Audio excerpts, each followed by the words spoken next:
Juan capítulo 4, versículo 23 al 24. Lo voy a leer, dice: mas la hora viene y ahora es cuando los verdaderos adoradores adorarán al Padre en espíritu y en verdad, porque también el Padre tales adoradores busca que le adoren.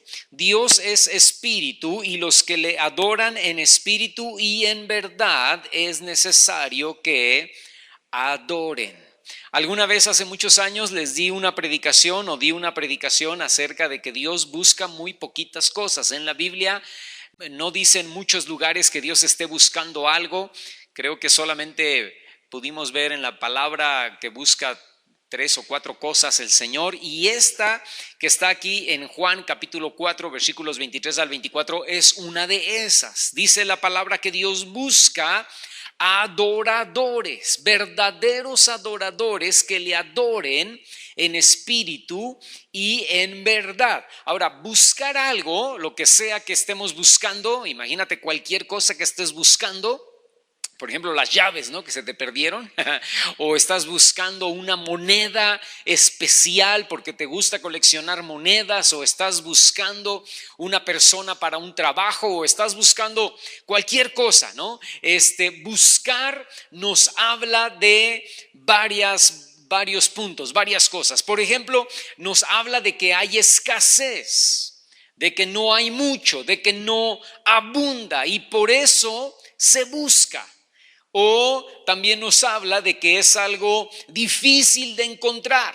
En este caso, Dios busca verdaderos adoradores porque es difícil encontrar verdaderos adoradores.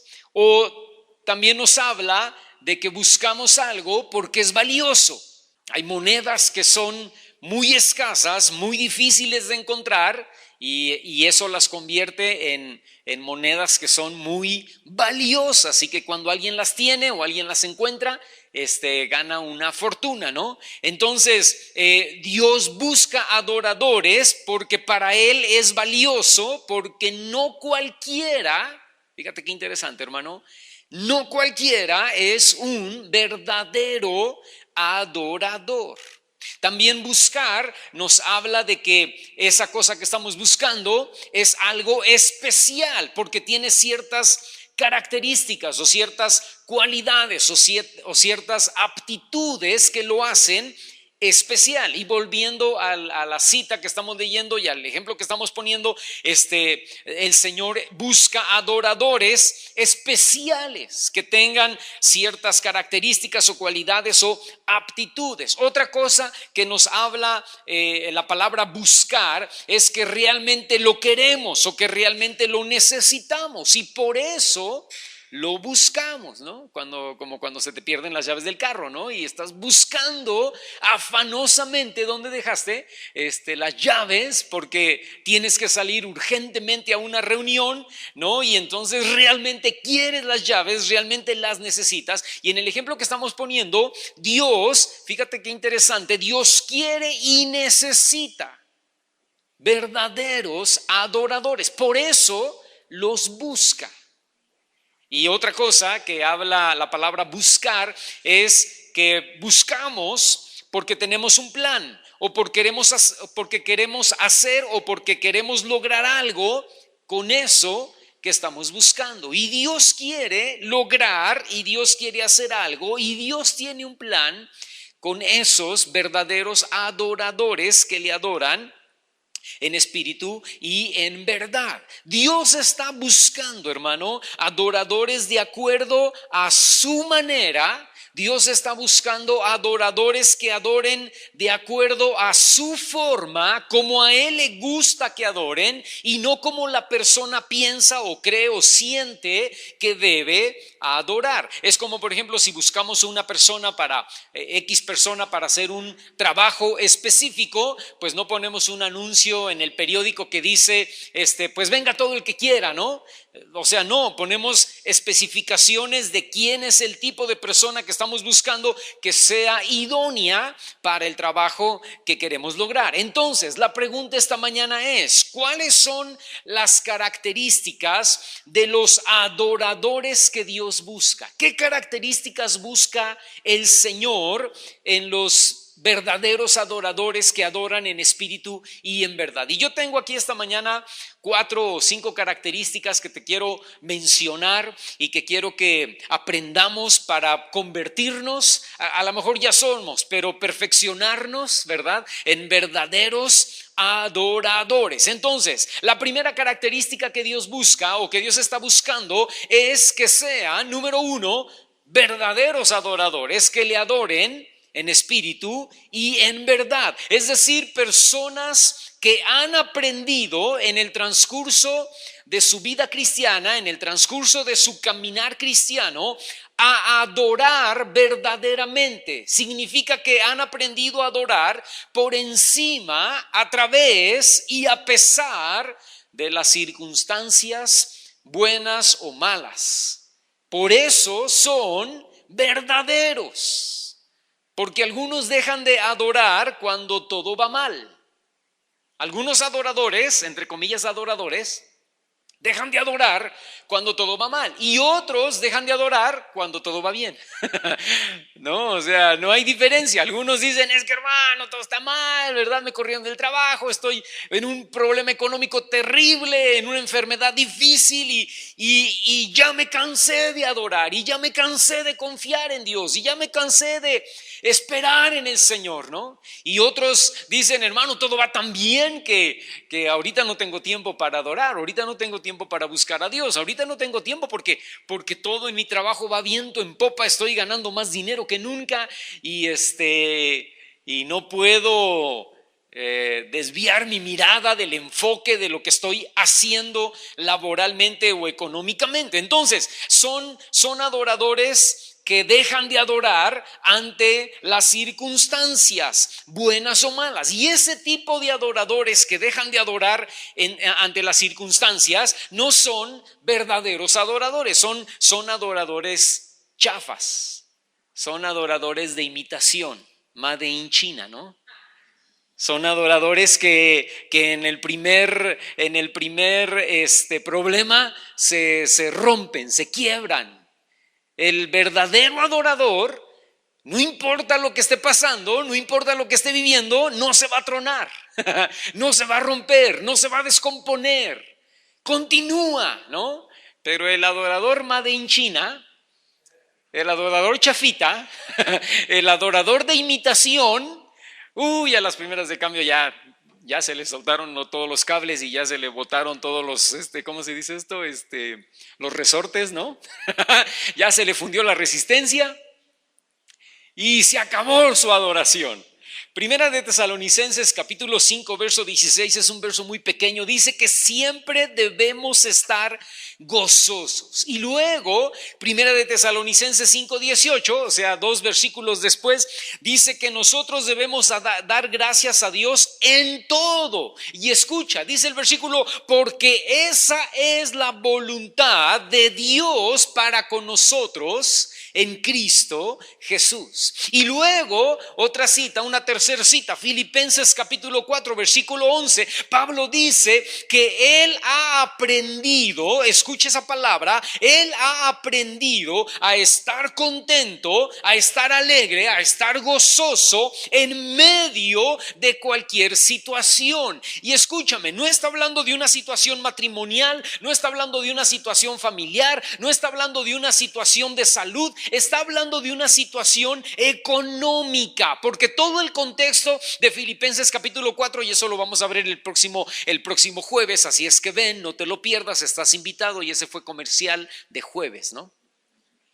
Pero lo que vamos a ver es que el contexto está hablando de economía, el contexto está hablando de una situación económica. Y Pablo dice, yo hermanos he aprendido, escúchame, ser un verdadero adorador se aprende, no nace siendo verdadero adorador. No, no te conviertes y de un día para otro, ahora tú ya eres un verdadero adorador. No, no, no, no. El verdadero adorador aprende en el transcurso de su vida cristiana a adorar y a ser verdadero adorador. Sobre todo en algo tan complicado, tan difícil, tan angustiante como es la economía. Porque nos falta el dinero y sentimos que nos morimos, ¿no? Empezamos a tener problemas económicos y todo se empieza a desbalancear. Muchos matrimonios se divorcian por falta de dinero, hermano. Muchos matrimonios empiezan a, perdón la palabra, ¿no? Pero a tronar por causa de la economía y se empiezan a culpar uno al otro. No, es que tú no ayudas, no, pues es que tú no trabajas y es que no ganas lo suficiente, ¿verdad? Y cuando la economía está tambaleándose, todo el matrimonio, toda la familia, toda la vida se empieza a desbalancear. Y Pablo dice, yo he aprendido que cuando tengo, adoro al Señor, y cuando no tengo, adoro al Señor. Por eso dice, he aprendido a contentarme, he aprendido a estar alegre, he aprendido a estar gozoso. Fíjate cómo dice la cita, sí está ahí, ¿verdad? He aprendido a estar gozoso, cualquiera que sea mi situación. Y acuérdate, y está hablando de situación económica. Si tengo dinero en la cartera, gloria a Dios, alabo al Señor. Y si no tengo ni un quinto, gloria a Dios, alabo al Señor. Porque eso me convierte en verdadero adorador. Esa es la actitud, esa es la característica o la cualidad de un verdadero adorador. Alguien que por encima de los problemas, y ahora sí incluyo no solamente los económicos, alguien que por encima de los problemas físicos o de salud o de familia o matrimonial o con los hijos, lo que sea, antes alguien que por encima de las circunstancias económicas, físicas, familiares o matrimoniales sabe darle gracias a Dios y tiene una actitud de agradecimiento. Esa actitud de agradecimiento, esa actitud de adoración es contraria a la actitud de la queja o de la molestia o del desánimo o del desaliento, hermano.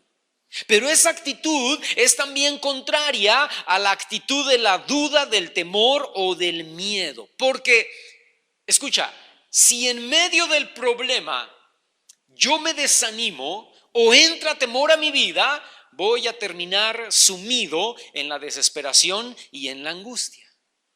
Pero si en medio del problema yo aprendo a adorar, si en medio de la situación yo aprendo a ser verdadero adorador, voy a terminar confesando la grandeza, el amor y la misericordia de Dios. Eso es lo que tú ves en cada salmo que escribía David. No, escribía salmos, generalmente escribía salmos en medio de una situación terriblemente complicada y terminaba diciendo: Señor, tú eres mi refugio, Señor, tú eres mi esperanza, tú eres mi castillo, mi fortaleza, tú levantarás mi cabeza. Porque adorar en medio de la crisis es lo que te hace levantarte a las alturas de lo que Dios ve o de la perspectiva del Señor. Un verdadero adorador, hermano, realmente está convencido que todas las cosas ayudan a bien a los que le amamos. Un verdadero adorador sabe que la alabanza y la adoración tienen el poder de cambiar las cosas. Amén. Fíjate, las desgracias para Job vinieron todas juntas, porque muchas veces así vienen las desgracias, ¿no? El mismo día que se te descompone el boiler es el mismo día que se te enferma el perico, y es el mismo día que se te poncha la llanta, y es el mismo día que te corren del trabajo, y es el mismo día que la esposa anda muy mal, ¿no? Todo se junta. Y las noticias para Job vinieron juntas y vinieron una tras otra. Primero llega un criado que le dice: los sabeos, la tribu de los sabeos, ¿verdad? Se llevaron tus 500 bueyes y tus 500 asnas y mataron a los criados que las estaban cuidando. Y inmediatamente, todavía no terminaba ese de hablar, cuando llega otro y le dice: ¿qué crees, Job? Que ahí donde estábamos cayó fuego del cielo que quemó tus 7,000 ovejas. ¿Cómo sé cantidades? Porque ahí lo dice en el libro de Job, ¿no? Tus 7,000 ovejas murieron y tus pastores también se calcinaron ahí junto con todas las ovejas. Y todavía no estaba terminando de hablar cuando llega otro y le dice: Job, los caldeos vinieron y se robaron tus 3,000 camellos. Fíjate las cantidades que estoy dando, hermano: 500 bueyes, 500 asnas, 7,000 ovejas, 3,000 camellos. Y mataron a todos los criados que estaban ahí cuidando en ese lugar a tus camellos. Y cuando este todavía no había terminado de hablar, llega otro corriendo y le dice: Job, una desgracia. Y Job dijo: ¿otra? Una desgracia, vino un viento muy fuerte, un tipo huracán o un tipo tornado tal vez. Y la casa donde estaban tus 10 hijos, 7 hijos varones y 3 hijas mujeres, la casa donde estaban tus 10 hijos cayó y todos murieron. Escucha, hermano. O sea, no solamente murieron sus hijos, no solamente fue robado su ganado, también murieron sus criados y pastores, que seguramente él conocía personalmente a muchos de ellos y los estimaba. Y entonces ve conmigo Job capítulo 1, por favor. Y fíjate lo que dice el versículo 20 y 21. Dice: y entonces Job se levantó después de recibir estas 4 terribles noticias, después de recibir una tras otra y después de ver que todo su patrimonio, escúchame, hermano, se había diluido como agua entre sus dedos, y después de ver que sus hijos habían muerto, ¿no? Y pastores y criados, dice verso 20: entonces Job se levantó y rasgó su manto y rasuró su cabeza y se postró en tierra y dijo: dejo de ser cristiano y de ir a la iglesia, no se vale. Así dijo, hermano: me vuelvo ateo a partir de hoy. Fíjate, dice: y entonces rasgó su manto, rasuró su cabeza, se postró en la tierra, escucha, y adoró. Esa palabra la tienes que subrayar, le tienes que poner un círculo, flechitas, lucecitas. Recibe 4 noticias terribles. Toda tu economía se acaba, perdóname, de ir al caño. Todos tus hijos acaban de morir. Todos tus criados y tus sirvientes también murieron. Estás en una desgracia económica y estás en una desgracia familiar.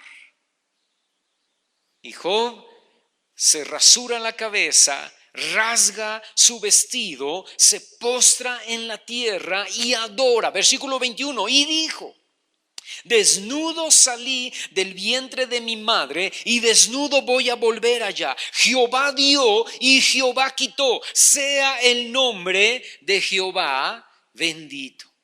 Déjame decirte esto, hermano. Job entró en un tiempo de luto y de tristeza, porque dice ahí que rasgó su manto y rasuró su cabeza, y eso era señal de luto. Y muy probablemente, yo estoy seguro que Job gritó y lloró hasta que se cansó. Y eso no es pecado. Hace unas pocas semanas, Mireya y yo fuimos al funeral de una hermana muy querida por nosotros y una familia muy querida por nosotros, ¿no? La mamá de toda la familia había muerto o murió, y entonces ahí estaban las hijas que nosotros conocemos desde hace mucho tiempo, los nietos que nosotros conocemos desde hace mucho tiempo, y llegamos con ella, muy amiga de Mireya, y entonces llegamos con ella, la abrazamos, le dijimos, pues lo sentimos mucho la muerte de tu mamá, pero sabemos dónde está, porque la viejita era cristiana, ¿no? Y las hijas también, y los nietos y toda la familia. Y entonces le dijimos: sabemos dónde está y ese es nuestro consuelo. Y ella dijo: sí, claro.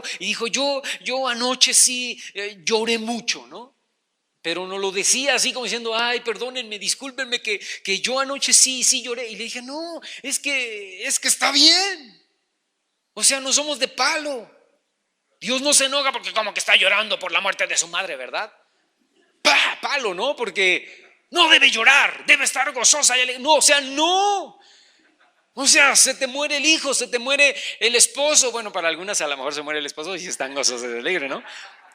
No, pero se te muere a ver, fui al doctor hace unos días y el doctor me dijo: señor, usted está muy sano, ¿verdad?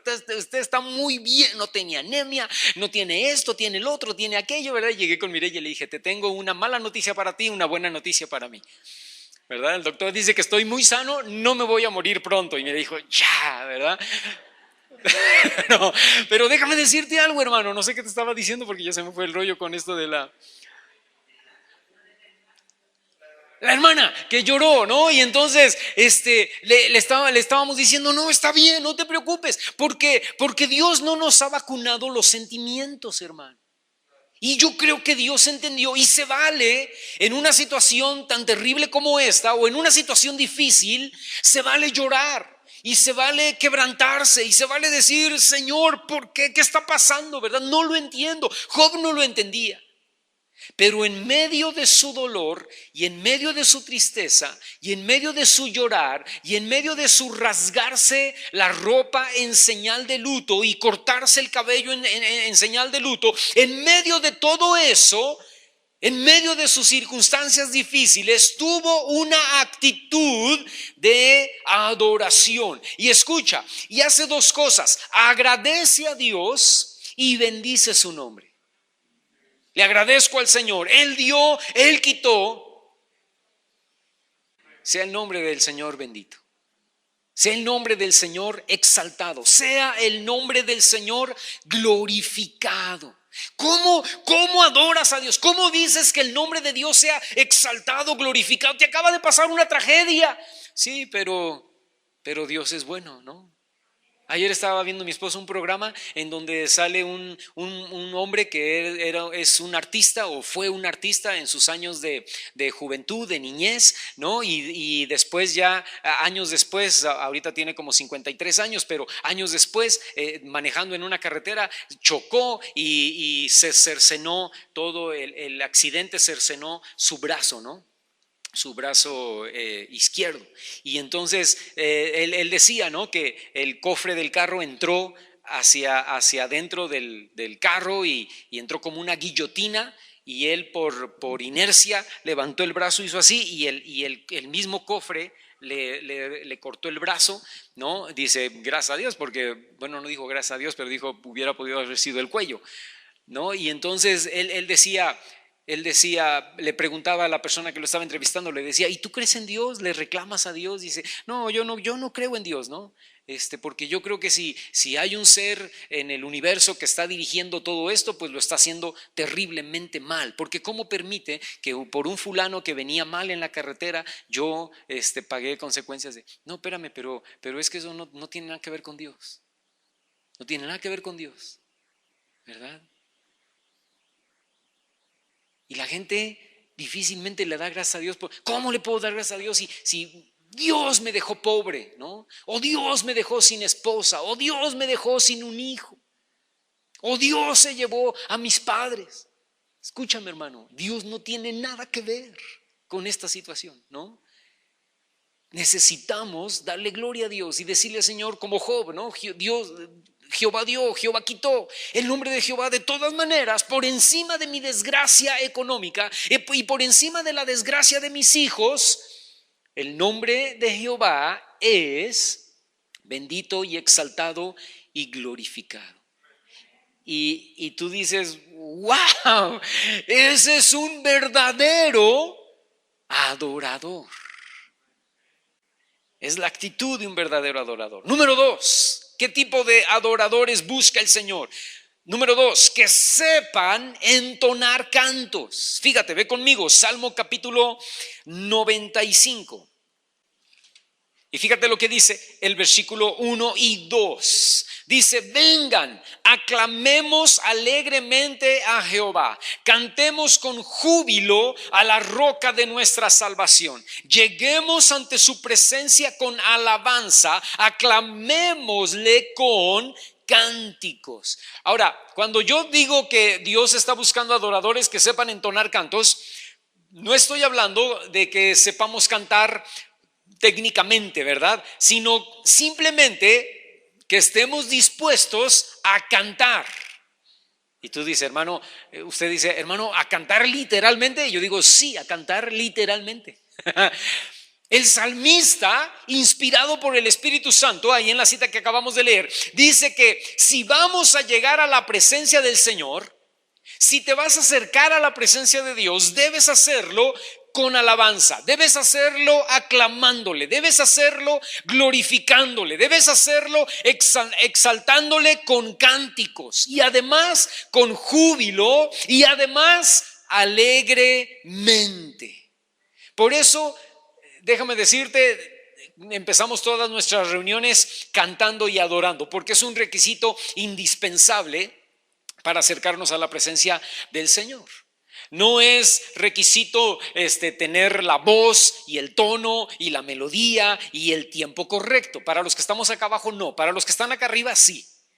¿Verdad? Pero para los que están allá abajo no es indispensable eso. El único requisito para cantarle al Señor es la actitud correcta, la disposición para hacerlo de todo corazón, sin importar si tenemos o no buena voz o si sabemos o no de música. En Hechos capítulo 16, versículo 25, dice que Pablo y Silas se encontraban a medianoche en la cárcel orando y cantando. Fíjate, y me llama mucho la atención eso, ¿verdad? Porque dice que oraban y cantaban himnos a Dios y que lo hacían tan fuerte que los presos los escuchaban. Mezclaban oración con canto. Qué interesante, ¿verdad? Porque una cosa nos lleva a otra. Cuando oramos debemos buscar cantarle y alabarle y adorarle. Yo te recomiendo, hermano, que cuando estés en tu casa orando, busques cantar. Y tú dices, ay, hermano, casi no me sé coros, ¿verdad? O casi no me sé cantos, o me acuerdo de 2 o 3. No importa, del 1 o 2 o 3 que te sabes, cántalos. Y si no te sabes cantos de la iglesia, canta tus propios cantos. Ay, hermano, yo canto re feo. No importa, pero estás tú solo, gracias a Dios, nadie está ahí, ¿verdad? Entonces tú canta. Empiezas orando y empiezas diciendo, Señor, te pido por mis hijos, o te pido por mi trabajo, ¿verdad? Mi economía, Padre, que me guardes. Y de repente te sueltas cantando, ¿no? Guárdame, Señor, yo me refugio en tus alas. Y tú dices, hermano, eso no tiene ni ton ni son. No importa, pero Dios se goza. Y tú aprendes a cantar. Pablo y Silas estaban en una situación tan difícil, tan terrible, pero en medio de eso, como verdaderos adoradores, estaban cantando. Y escúchame, y no estaban cantando quedito. Era la medianoche cuando todo sonido se oye todavía más fuerte, ¿no? Y ellos estaban a medianoche cantando a todo pulmón. Oraban y cantaban, cantaban y oraban. Y los presos los estaban escuchando. Ellos habían aprendido el arte, hermano, de la adoración. Dios sabe que la música es el arte a través del cual expresamos sentimientos y emociones. Y a Dios le gusta la música y le gusta que a través del canto le expresemos nuestro amor y nuestro agradecimiento. Y el canto es importante porque el canto contiene declaraciones que salen de nuestra boca, pero más que eso deben salir de nuestro corazón. Y no podemos, hermano, escúchame, quedarnos en el nivel solamente de cantar los domingos. Tenemos que cantarle aun cuando nuestros sentimientos y emociones nos dictan que no deberíamos estar cantando, ¿no? En medio de la necesidad, tú debes cantarle: Dios, tú eres bueno, Dios, tú eres santo, Dios, tú eres grande. ¿Qué estoy cantando? No sé. ¿Qué tono es? Sepa la bola, tiene el ritmo correcto, no me importa. Pero yo oro y canto. Nosotros, la casa donde vivimos, la casa de ustedes, ¿verdad? Da un patio trasero de la casa de atrás, de la vecina, y ahí hay una sirvienta que, Dios mío, hermano, canta como la chimoltrufia, ¿verdad? Haciendo el quehacer. Y entonces, y luego llega herida, yo creo, y pone canciones, ¿no? De esas de rasgar el corazón. y a todo volumen las canta. Bueno, la música que ella está oyendo no se oye, lo que se oye es su voz, ¿no? Ni princesa ni esclava, ¿verdad? Y está ahí, yo creo que trapeando o lavando el patio, ¿no? Y Mireya y yo la oímos y nos reímos porque la recámara nuestra recámara es la que da el patio. Y nos reímos, ya llegó, ¿verdad? Está dolida. Y estoy en el rincón. Ahí, le echa feeling, ¿verdad? O sea, para que se te quite, ¿no? Escúchame, si así alabamos a Dios, si así adoráramos a Dios, ¿verdad? En medio del problema, en medio de la necesidad, tú eres mi Señor y eres mi Rey, ¿no? Y no me rajo, ¿no? O sea, algo que salga de tu corazón y le cantes al Señor en medio de la situación difícil, ¿no? Tú, hermano, ¿y eso le gustará a Dios? Eso le gusta más que estarle diciendo, Señor, ¿por qué no se vale si soy tu hijo? Me dejas, me abandonas. Claro que sí. Fíjate, tercer cosa que Dios está buscando en los verdaderos adoradores, que sepan humillarse. El Salmo capítulo 95, versículo 6, ahí mismo donde estábamos, dice: vengan, adoremos y postrémonos, arrodillémonos. Escucha esas tres palabras, hermano: adoremos, postrémonos, arrodillémonos delante de Jehová nuestro Hacedor. Porque una actitud de adoración requiere de postrarse, de arrodillarse y de humillarse. A nadie le gusta humillarse. A ti y a mí no nos gusta humillarnos. Por eso es que es difícil pedir perdón, porque requiere de humildad y requiere de humillación. No nos gusta que nos digan nuestros errores. No, es que fíjate que lo que yo veo es que tú estás fallando en... No, ¿cómo crees, verdad? Porque aceptar lo que estamos haciendo mal es humillante. Pero es bueno, ¿no? A veces reconocer y decir, sí, ¿sabes qué? Sí es cierto, lo que tú dices, tienes razón, así soy. Y eso te humilla. Pero eso es de bendición, porque si tú mismo puedes reconocer tus propios errores, estás más listo para cambiarlos y para que Dios actúe en medio de ellos y puedan ser transformados, ¿no? Dios busca adoradores, hermano, que sepan humillarse delante de su presencia, personas que sepan reconocerle como Dios, como Rey, como Señor, personas que sepan reconocer que ellos no pueden, pero Dios sí puede. Fíjate lo que dice primera carta de Pedro, casi al final de tu Biblia, muy cerca de Apocalipsis. Primera carta de Pedro, en el capítulo 5. Primera carta de Pedro, capítulo 5, versículos 6 y 7. Fíjate, dice: humíllense pues bajo la poderosa mano de Dios. Eso es lo que está diciendo Pedro. Humíllate bajo la poderosa mano de Dios para que Él los exalte cuando sea tiempo. Wow. Echen toda su ansiedad sobre Él. ¿Por qué? Porque Él tiene cuidado de ustedes. Yo les he hablado del testimonio de una mujer, bueno, hace muchos años era muchacha, ahora ya es una señora, ¿verdad? Pero una muchacha que dirigía la alabanza en una iglesia en Estados Unidos que se llama Bethel, en California. Ella se llama Kim Walker, y yo les he contado el testimonio de ella, ¿no? Y ella dice que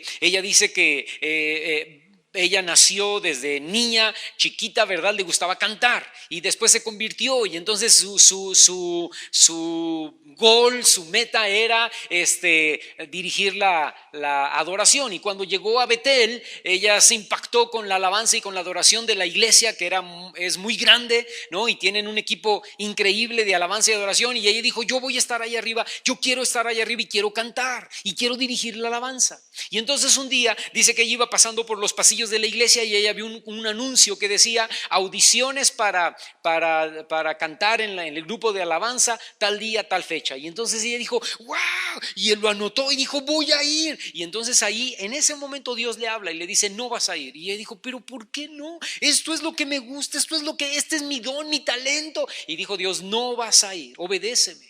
Ahora, si quieres ir, ve, pero obedéceme.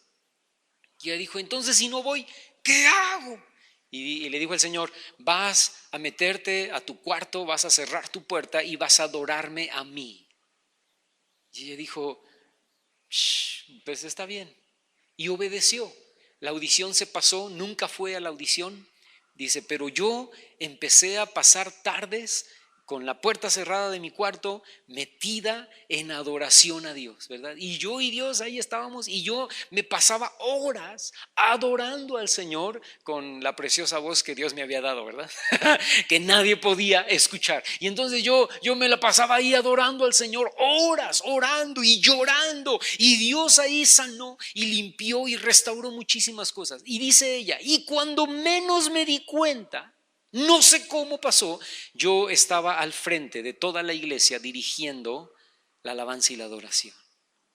Porque escúchame, hermano, dice ahí Pedro, humíllense bajo la poderosa mano de Dios para que Él los exalte cuando sea su tiempo. Porque si aprendemos a humillarnos, suceden tres cosas importantes según la cita que estamos leyendo ahí. Fíjate, número uno, a su tiempo somos exaltados, a su tiempo somos puestos en el lugar correcto por Dios. Jesús dijo, entra a tu cuarto y cerrada la puerta, ora a tu Padre que está en lo secreto, y tu Padre que ve en lo secreto te recompensará en público.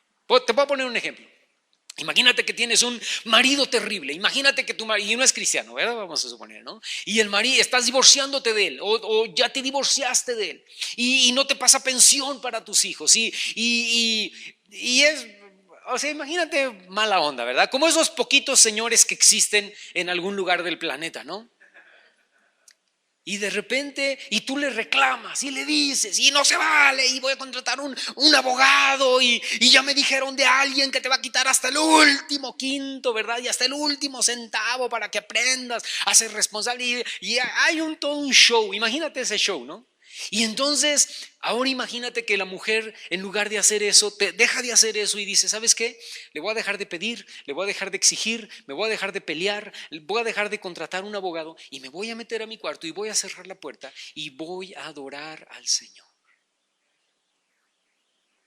No, dicen algunas voces, ¿verdad? Pelea, exige lo tuyo, tus derechos, no se vale. ¿Cuándo va a aprender a ser responsable si tú no lo enfrentas? Pero tú dices, no voy a oír a nadie, voy a cerrar mi cuarto, voy a cerrar mi puerta y me voy a poner a adorar al Señor. Y le voy a decir a Dios que Él es bueno, que Él es grande, que mi vida es suya, que yo estoy en sus manos, que mis hijos están en sus manos, que mi economía está en sus manos, que mi futuro está en sus manos.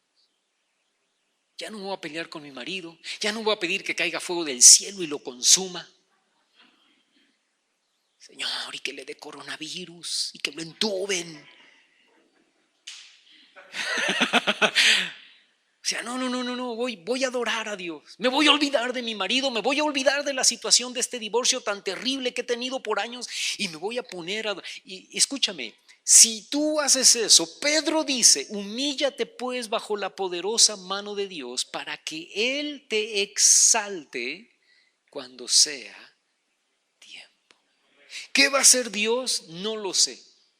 ¿Qué va a pasar con tu marido? No lo sé. ¿Se va a componer? ¿No se va a componer? ¿Va a hacer las cosas correctas? ¿Va a seguir siendo las cosas incorrectas? No lo sé. Pero lo que sí sé es que Dios te va a poner en el lugar que tú y tus hijos y tu familia necesitan estar. Y con ese ejemplo puedes poner cualquier otro ejemplo, ¿verdad?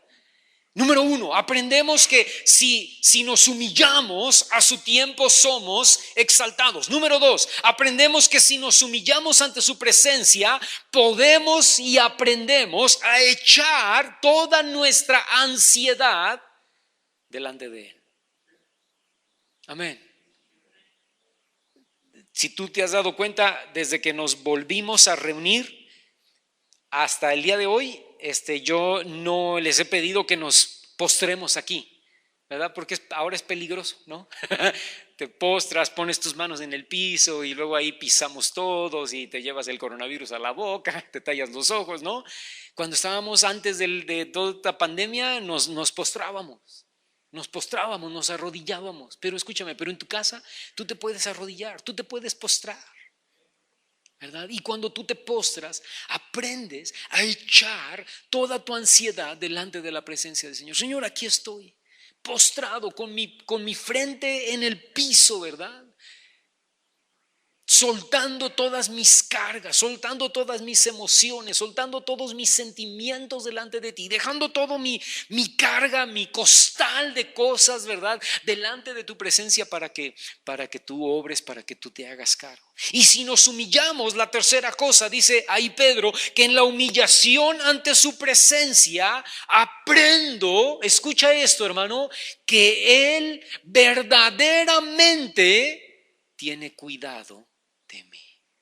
Hermano, estoy preocupado, la cosa se viene más difícil, 2021, la economía más terrible, gente más perdiendo su trabajo, fábricas más cerrando, empleos, la situación difícil, la economía de México cayendo, dicen que hasta el 0.9 o 9.0%. Hermano, ¿qué vamos a hacer? No sé, pero si yo me meto a orar y si me meto a postrarme delante de la presencia de Dios y a humillarme delante de Él, yo aprendo que Él, por encima de la pandemia y por encima de las situaciones económicas, Él tiene cuidado de mí.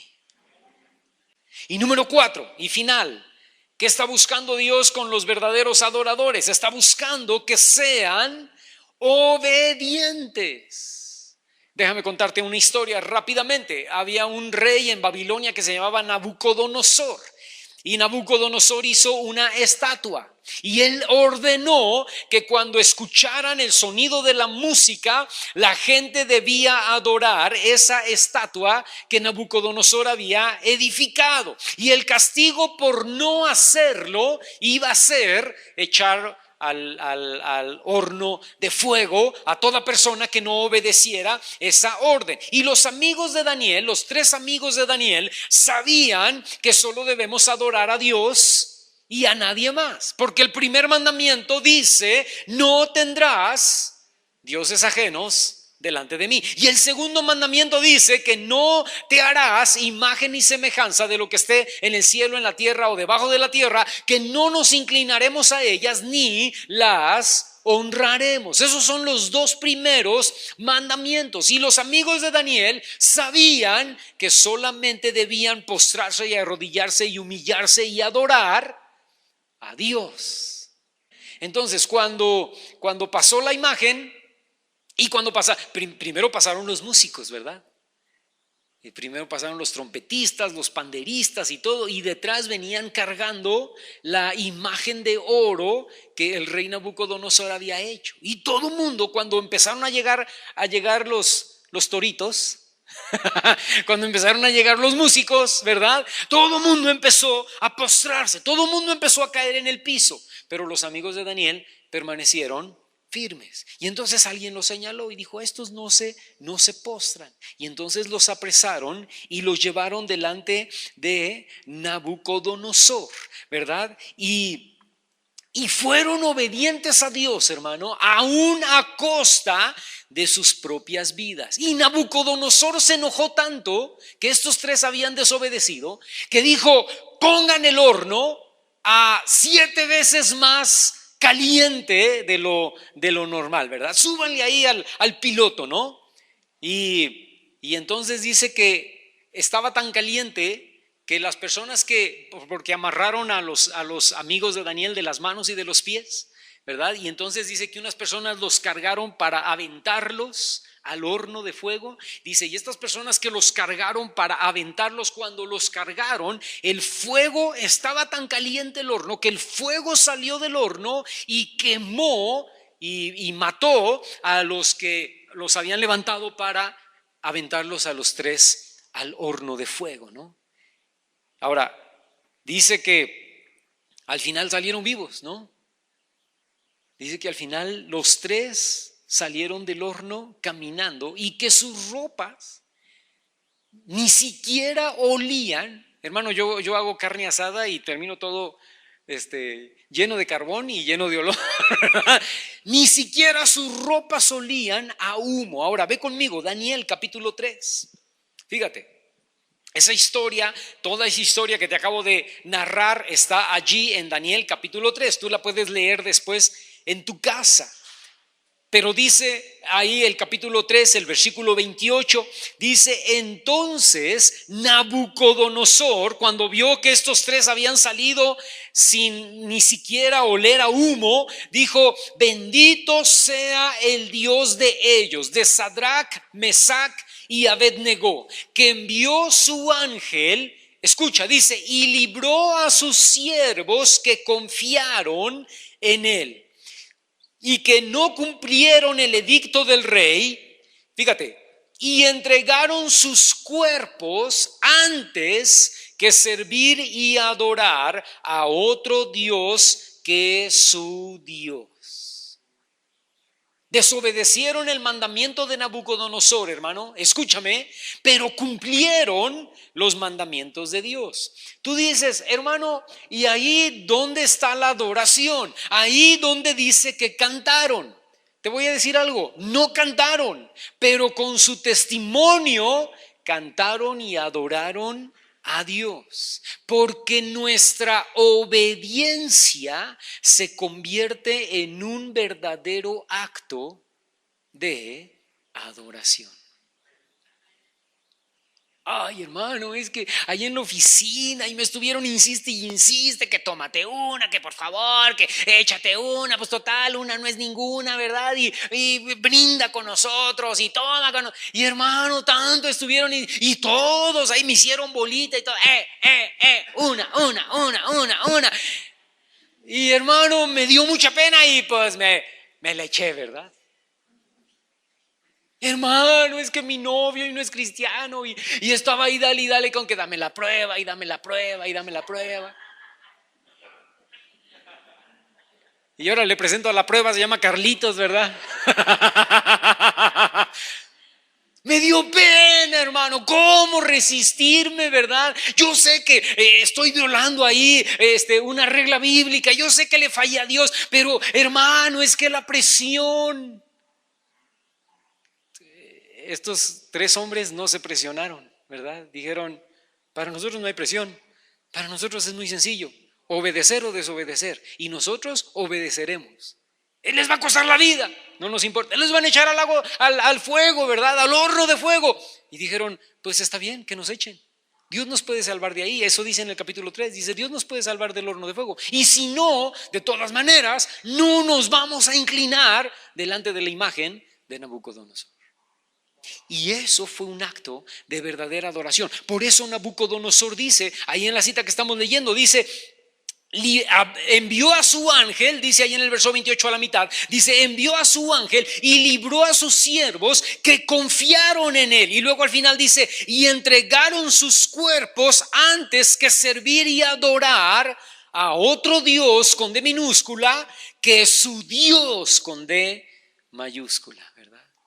Y dieron un ejemplo, un testimonio increíble, no solamente a Nabucodonosor, sino a todos, a todo el pueblo de Babilonia. Y el rey dice que preguntó y dijo, ¿no aventamos tres al horno de fuego? ¿Por qué se ve como que hubieran cuatro caminando en medio de las llamas?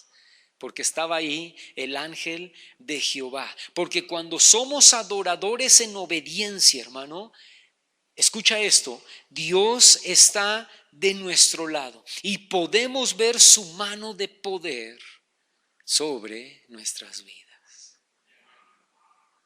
Entonces, cuatro características que Dios está buscando en los verdaderos adoradores. Número 1, que sean verdaderos adoradores en espíritu y en verdad. Número 2, que sepan cantar y alabarle. Número 3, que sepan humillarse. Y número 4, que sean obedientes.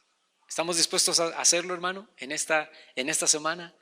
Y en el transcurso de lo que queda de este año y el año que viene y los próximos años, que Dios, si busca verdaderos adoradores, lo encuentre en nosotros. Amén. Vamos a ponernos de pie y vamos a orar. Padre Celestial, te damos gracias porque nuestra adoración es solamente para ti. Ayúdanos, Señor. Queremos aprender a adorarte. Queremos aprender a ser verdaderos adoradores sin importar, Señor, las circunstancias, sin importar los problemas, sin importar las necesidades. Queremos aprender a ser verdaderos adoradores en espíritu y en verdad. Queremos, Señor, que tú encuentres en nuestra vida disposición de agradecimiento, una disposición para humillarnos y para meternos en tu presencia y para adorarte, como lo hizo Job, como lo hicieron los amigos de Daniel, como lo ordena tu Espíritu Santo a través de Pedro, en el nombre de Cristo Jesús, Señor, como lo hicieron Pablo y Silas en la cárcel. Padre, queremos aprender a adorar, queremos aprender a glorificar, queremos aprender a exaltar tu nombre y queremos aprender a levantarte a ti por encima de toda situación y aún por encima de nuestros sentimientos y nuestras emociones, Señor.